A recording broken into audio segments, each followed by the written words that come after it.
So I recently converted my 2x to a 1x, and this is primarily for some information for some others who may be interested in this. It was something more of a convenience factor for me. Switched to a 42 tooth.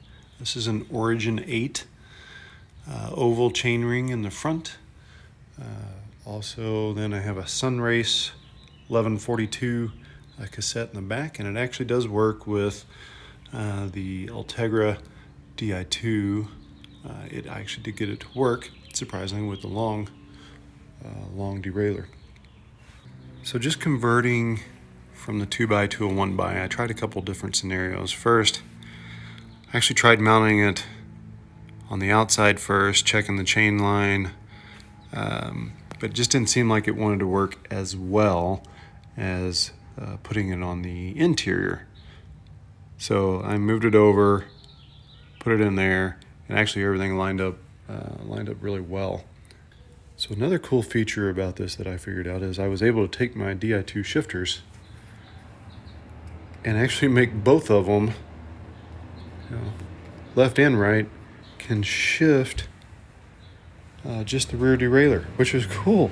So if I'm eating something or drinking or whatever, and I had to shift going uphill regardless, I'm able to shift with either hand, which I found out to be fantastic. I didn't think it was going to come in handy until I took the first maiden voyage with this setup, and it really did come in handy. And another item that I found to be pretty interesting was, if you notice, I actually don't have a bolt in here right at the moment. The other one that came with this one, when I originally bought it, it had stripped out, and I couldn't get it to fit back in right at the moment, so I got to get a new one. So right now, actually, there's only 3 bolts. I know some of you may be like, oh my God, this guy's crazy. What's he doing? He's riding on 3 bolts. Well, it actually is working out just fine. I had tried it with 4 bolts because this has the hidden bolt, it's back behind here. And because I switched sides, you actually couldn't get the bolt to fit on this chainring. So I tried it, rode it around just about out in the, a little bit, and it worked just fine. No movement, no issues. So I thought I'd give it a shot, and I wanted to see if I could make it work just with the 3 right at the moment. Wanted to take it for a spin. I was excited. Wanted to see how well this was going to work, and it actually worked out pretty well. Now, like I said, this is not for everybody.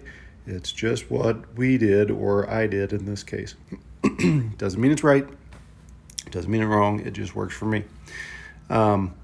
With that, I could have used any 110, BCD for a chainring up here in the front. I kept looking for a particular one that fit the hidden bolt back behind here, but then I found out that, hey, I can actually make this work with any of them because I can use 4 bolts. Like I said, doesn't mean it's right, but it does work.